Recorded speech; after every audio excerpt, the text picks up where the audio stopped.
నమస్కారం. ఈరోజు మనం స్కాట్ పెక్ రాసిన ద రోడ్ లెస్ ట్రావెల్డ్ పుస్తకం గురించి కాస్త లోతుగా మాట్లాడుకుందాం. నమస్కారం. ఇది 1978లో వచ్చింది కదా.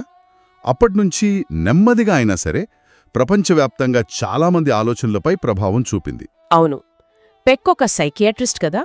ఆయన అనుభవాల నుంచి వచ్చినవి కాబట్టి ఇవి కేవలం థియరీలు కావు, ఆచరణలోంచి పుట్టిన ఆలోచనలన్నమాట. సరిగ్గా.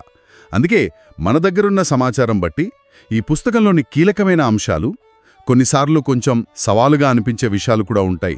వాటిని విడమరిచి చూద్దాం. తప్పకుండా. అసలు ఈ పుస్తకం మనల్ని ఒక ప్రశ్న అడుగుతుంది కదా. జీవితంలో సులువైన దారివైపే మనం ఎక్కువగా మొగ్గు చూపుతాం, కాని పెక్కేమో కష్టమైన దారే నిజమైన ఎదుగుదలకు దారితీస్తుంది అని అంత బలంగా ఎందుకు వాదిస్తున్నారు? అదే, ఆ ప్రశ్నకే సమాధానం వెతకడం మన ఈ చర్చ ముఖ్య ఉద్దేశ్యం. తప్పించుకోవడం కాదు, వాటిని స్వీకరించడం ద్వారానే మనం ఎలా ఎదగగలం, ఆధ్యాత్మికంగా ఎలా పరిణితి చెందగలం అనేది పెక్ విశ్లేషణల ద్వారా తెలుసుకోవాలి. సరే, మరి మొదటి అడుగు. పుస్తకంలో మొదటి వాక్యమే చాలా సూటిగా, కొంచెం కఠినంగా కూడా అనిపిస్తుంది. జీవితం కష్టమైనది అని. Life is difficult. ఇది వినగానే చాలామందికి ఏంటిదిలా మొదలుపెట్టారు అనిపిస్తుంది కదా. నిజమే, చాలామందికి కొంచెం నిరాశగా, నెగిటివ్గా అనిపించొచ్చు. ఎందుకంటే సహజంగా మనం సుఖం, సౌకర్యం, సమస్యలు లేని జీవితం కోరుకుంటాం. అవును. కానీ పెక్ చెప్పేదేంటంటే, ఈ నిజాన్ని, జీవితం ఇన్హెరెంట్లీ కష్టమైనది అని మనం ఎంత త్వరగా, ఎంత పూర్తిగా ఒప్పుకుంటే అంత త్వరగా ఆ కష్టాల బారి నుండి, వాటి ప్రభావం నుండి బయటపడగలుగుతాం. అంటే ఇది నిరాశావాదం కాదంటారా? కాదు కాదు, ఇది వాస్తవికతకు పునాది. ఈ అంగీకారమే మనల్ని సమస్యలను పరిష్కరించే వైపు నడిపిస్తుంది. లేకపోతే ఏ చిన్న కష్టమొచ్చినా అయ్యో నాకే ఎందుకిలా జరుగుతోంది అని అక్కడే ఆగిపోతాం. అంటే జీవితం కష్టమైనది అని ఒప్పుకుంటే ఇక బాధ ఉండదా? అంత సులభమా అది? అంత సులభం కాదుగాని మార్గం సుగమమవుతుంది. సమస్యలు వస్తూనే ఉంటాయి ఖచ్చితంగా, కాని అవి వచ్చినప్పుడు మనం షాక్ అవ్వం, నిరాశపడం. ఓకే, నాకే ఎందుకిలా జరుగుతోంది అని బాధపడకుండా, సరే ఇది జీవితం, ఇప్పుడు దీన్ని ఎలా డీల్ చేయాలి అని ఆలోచన వస్తుంది. ఈ నిజాన్ని యాక్సెప్ట్ చేయకపోవటమే చాలా మానసిక వేదనకు కారణమని పెక్ అంటారు. దాన్ని అంగీకరించినప్పుడు ఆ వేదన తగ్గుతుంది, సమస్యను పరిష్కరించే శక్తి వస్తుంది మనలో. భలే చెప్పారు. అంటే సమస్యను అంగీకరించడమే పరిష్కారంలో మొదటి భాగమన్నమాట. పెక్ ఇంకా సమస్యల గురించి మాట్లాడుతూ, సమస్యలు వైఫల్యం నుండి విజయాన్ని వేరుచేసే సాధనాలు అంటారు. ఇది కూడా కొంచెం కొత్తగా అనిపిస్తోంది. సమస్యలంటే మనం భయపడతాం కదా సాధారణంగా. అవును, కరెక్ట్. కాని పెక్ దృష్టిలో సమస్యలే మనల్ని ముందుకు తీసుకెళ్తాయి. అవి మనల్ని ఆలోచింపజేస్తాయి, కొత్త దారులు వెతికేలా చేస్తాయి, మనలో దాగి ఉన్న శక్తిని బయటకు తెస్తాయి. చేసే ప్రాసెస్లోనే మనం తెలివి, ధైర్యం, ఓర్పు, క్రియేటివిటీ ఇవన్నీ పెంచుకుంటాం. సమస్యలే లేకపోతే మనమెక్కడున్నామో అక్కడే ఉండిపోతాం. నిజమే. కాబట్టి సమస్యలనేవి శిక్షలు కాదు, అవి మన ఎదుగుదలకు అవసరమైన సవాళ్లు, అవకాశాలు. ఈ కష్టాన్ని అంగీకరించడంపైనే పెక్ చెప్పే తర్వాతి అంశం ఆధారపడి ఉంది. అదే క్రమశిక్షణ, డిసిప్లిన్. చాలామంది సక్సెస్ఫుల్ వ్యక్తులకు ఇతరులకు తేడా వాళ్లకున్న క్రమశిక్షణే అని పెక్ అంటారు. నాకు క్రమశిక్షణ అనగానే వెంటనే స్కూల్, హోంవర్క్, ఇష్టం లేని పనులు గుర్తొస్తాయి. అవును, కాని పెక్ చెప్పే క్రమశిక్షణ అది కాదనుకుంటా. అదే అనిపించింది. అవును, అది కాదు. పెక్ చెప్పే క్రమశిక్షణ అంటే బయట నుంచి వచ్చే కంట్రోల్ కాదు, అది స్వీయ నియంత్రణ, సెల్ఫ్ డిసిప్లిన్. జీవితంలో కష్టాలను, సమస్యలను సరిగ్గా ఎదుర్కోవడానికి కావలసిన టూల్స్ అన్నమాట ఇవి. ఓహో, టూల్స్ లాంటివా? అవును, ఇది కూడా ఒక ఎంపికే. తక్షణ సుఖం కోసం చూడకుండా లాంగ్ టర్మ్ మంచి కోసం, మన విలువల కోసం స్పృహతో నిర్ణయం తీసుకోవడం. ఇది స్వేచ్ఛకు అడ్డంకి కాదు, నిజమైన స్వేచ్ఛకు దారి అని పెక్ నమ్మకం. ఎందుకంటే క్రమశిక్షణ లేకపోతే మనం మన క్షణికమైన కోరికలకు, ఎమోషన్స్కు బానిసలవుతాం. నిజమే. పెక్ ముఖ్యంగా 4 క్రమశిక్షణ సాధనాలు చెప్పారు కదా, వాటిని కాస్త చూద్దాం. మొదటిది తక్షణ తృప్తిని వాయిదా వేయడం, డిలేయింగ్ గ్రాటిఫికేషన్. అంటే చిన్నప్పటి నుంచి కూడా ఇది చూస్తాం కదా, చిన్న చిన్న ఆనందాల కోసం పెద్ద లక్ష్యాలను వదిలేయకుండా ఉండటం. కరెక్ట్. రెండవది బాధ్యతను స్వీకరించడం, యాక్సెప్టెన్స్ ఆఫ్ రెస్పాన్సిబిలిటీ. ఇది చాలా ముఖ్యం. మన జీవితానికి, మన సమస్యలకు, మన సంతోషానికి మనమే బాధ్యులమని గుర్తించడం. వేలెత్తి ఇతరులను చూపించడం ఆపేసి సొల్యూషన్ మన చేతుల్లోనే ఉందని నమ్మడం. ఇది చాలా శక్తినిస్తుంది. మూడవది సత్యానికి అంకితమవడం, డెడికేషన్ టు ట్రూత్. అంటే నిజాలను అవి మనకు నచ్చకపోయినా సరే ఎదుర్కోవడానికి సిద్ధపడటం. మనల్ని మనం మోసం చేసుకోకుండా ప్రపంచాన్ని ఉన్నది ఉన్నట్లుగా చూడటానికి ప్రయత్నించటం. ఇది చాలా కష్టమైన పని అనిపిస్తుంది. అవును, కష్టమే. నాలుగవది సమతుల్యత, బ్యాలెన్సింగ్. జీవితంలో రకరకాల అవసరాలు, కోరికలు, బాధ్యతలుంటాయి కదా. కొన్నిసార్లు అవి ఒకదానికొకటి వ్యతిరేకంగా కూడా ఉంటాయి. వాటి మధ్య బ్యాలెన్స్ సాధించడం.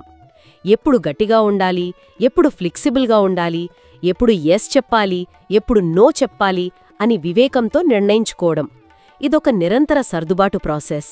ఈ 4 తక్షణ తృప్తిని వాయిదా వేయటం, బాధ్యత స్వీకరించడం, సత్యానికి కట్టుబడి ఉండటం, సమతుల్యత పాటించడం వినడానికి బాగున్నాయి. కాని వీటిని ఆచరణలో పెట్టడం ద్వారానే జీవితంలోని కష్టాలను ఎదుర్కొనే శక్తి వస్తుందంటారా పెక్? ఖచ్చితంగా. ఇవి కేవలం రూల్స్ కావు, మనల్ని మనం ఎంపవర్ చేసుకునే టూల్స్. డిలేయింగ్ గ్రాటిఫికేషన్ మనల్ని లక్ష్యం వైపు నడిపిస్తుంది. బాధ్యత స్వీకరించడం మనకు కంట్రోల్ ఇస్తుంది. సత్యానికి కట్టుబడి ఉండటం మనల్ని భ్రమల నుంచి కాపాడుతుంది. బ్యాలెన్సింగ్ మనల్ని కుప్పకూలకుండా స్థిరంగా ఉంచుతుంది. ఈ క్రమశిక్షణ అనే బేస్ మీదే పెక్ ప్రేమ అనే కాన్సెప్ట్ను నిర్మిస్తారు. ప్రేమ, లవ్ అనగానే మనకు సాధారణంగా రొమాంటిక్ ఫీలింగ్స్, ఆకర్షణ ఇవే గుర్తొస్తాయి. కానీ పెక్ ప్రేమను చాలా భిన్నంగా చెప్తారు. ఫాలింగ్ ఇన్ లవ్, ప్రేమలో పడిపోవడం అనేది అసలు నిజమైన ప్రేమ కాదంటారు. అదెలా? ఎందుకంటే ప్రేమలో పడిపోవడం అనేది తాత్కాలికమైనది, ఒక ఉద్వేగభరితమైన అనుభూతి. అప్పుడు మన అహం సరిహద్దులు కాస్త కరిగిపోయినట్లు అనిపిస్తుంది అంటారు పెక్. అది సహజంగా జరుగుతుంది, దానికి పెద్దగా ఎఫర్ట్ అవసరం లేదు అని. నిజమైన ప్రేమ అనేది అలా పడిపోవడం కాదు, అదొక చేతనమైన నిర్ణయం, ఒక చర్య. ప్రేమ అంటే ఎలా చెప్పాలి? ఎదుటివారి లేదా మన స్వంత ఆధ్యాత్మిక ఎదుగుదలను పెంపొందించే ఉద్దేశ్యంతో మనల్ని మనం విస్తరింపచేసుకునే సంకల్పం. The will to extend one self.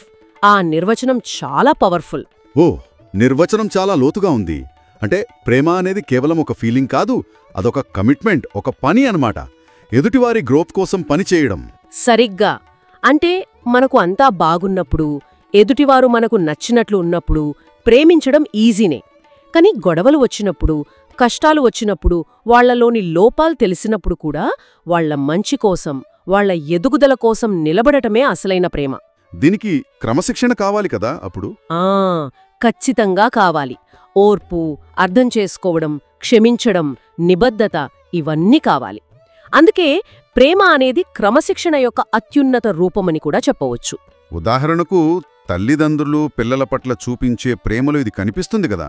పిల్లలు ఎంత అల్లరి చేసినా వాళ్ల ఎదుగుదల కోసం పేరెంట్స్ తమ సమయం, శక్తి, కొన్నిసార్లు వాళ్ల కోరికలను కూడా పక్కన పెడతారు. మంచి ఉదాహరణ అది. ఆ రకమైన నిస్వార్థమైన నిబద్ధతే పెక్ చెప్తే ప్రేమకు ఆధారం. ఈ ప్రేమ మనల్ని మన అహం పరిమితులు దాటి వెళ్లేలా చేస్తుంది. ఎదుటివారి అవసరాలను మన అవసరాలతో సమానంగా లేదా కొన్నిసార్లు అంతకంటే ఎక్కువగా చూడటం నేర్పిస్తుంది. ఇది మనల్ని మరింత కరుణామయులుగా, మెచ్యూర్డ్ వ్యక్తులుగా మారుస్తుంది. ఇది కేవలం ఎమోషనల్ బాండ్ కాదు, ఇది ఆత్మను వికసింపజేసే శక్తి. మరి ఈ కష్టాలు, క్రమశిక్షణ, ప్రేమ ఇవన్నీ ఎటువైపు నడిపిస్తాయి చివరికి? పెక్ దృష్టిలో ఇవన్నీ స్పిరిచువల్ గ్రోత్, ఆధ్యాత్మిక వికాసం వైపు నడిపిస్తాయంటున్నారు. ఆధ్యాత్మికత అనగానే మతం, దేవుడు గుర్తొస్తారు. పెక్ ఉద్దేశం కూడా అదేనా? పెక్ ఆధ్యాత్మికతను ఏదో ఒక మతంతో ముడిపెట్టరు, కాని ఆయన దేవుడు లేదా ఒక ఉన్నత శక్తి, ఆ హయ్యర్ పవర్ అనే కాన్సెప్ట్ను వాడతారు.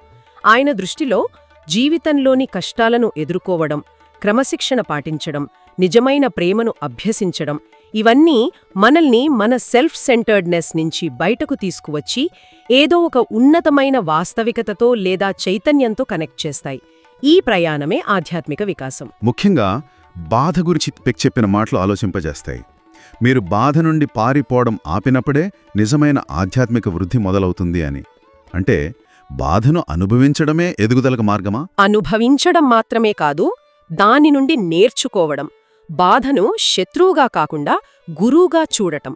జీవితం కష్టమైనది అనే మొదటి సత్యానికి ఇది మళ్ళీ కనెక్ట్ అవుతుంది చూడండి. అవును. మనం బాధను కష్టాన్ని అవాయిడ్ చేయడానికి ప్రయత్నించినంతకాలం మనం ఆధ్యాత్మికంగా ఎదగలేం.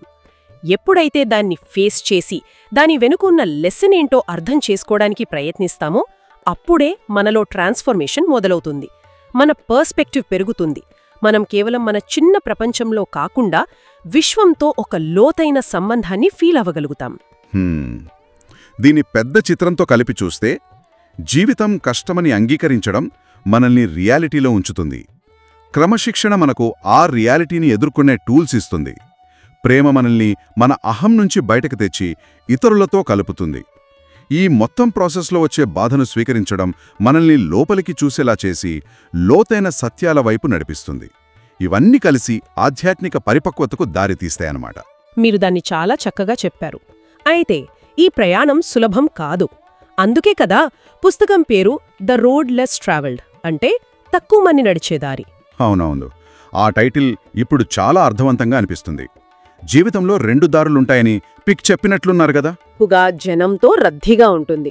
ఈ దారిలో తక్షణ తృప్తి, బాధ్యతల నుంచి పారిపోవడం, నిజాన్ని చూడటానికి ఇష్టపడకపోవడం, పైపై సంబంధాలు ఉంటాయి. చాలా మంది ఈ దారినే ఎంచుకుంటారు, ఎందుకంటే వెంటనే కంఫర్ట్గా అనిపిస్తుంది. కరెక్ట్. కాని చివరికి ఇది శూన్యతకు, నిరాశకు, అర్థం లేనితనానికి దారితీస్తుందని పెక్ వార్న్ చేస్తారు. మరి 2వ దారి, అదే తక్కువ మంది నడిచేదారి. ఇది కష్టమైనది, ఇరుకైనది, కొన్నిసార్లు ఒంటరిగా కూడా నడవాలి. సరిగ్గా.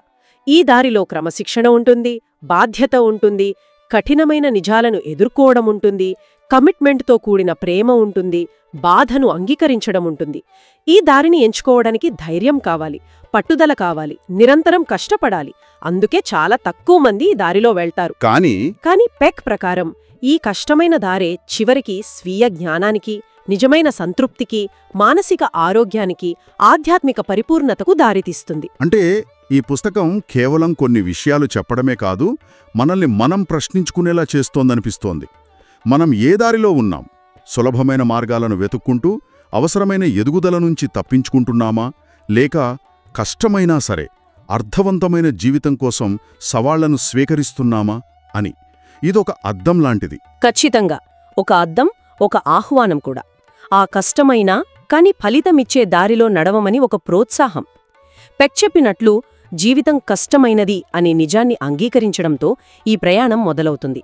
క్రమశిక్షణ, ప్రేమ, ఆధ్యాత్మికత అనేవి ఆ ప్రయాణంలో మనకు తోడుంటాయి, గమ్యాలు కూడా అవే. అద్భుతం.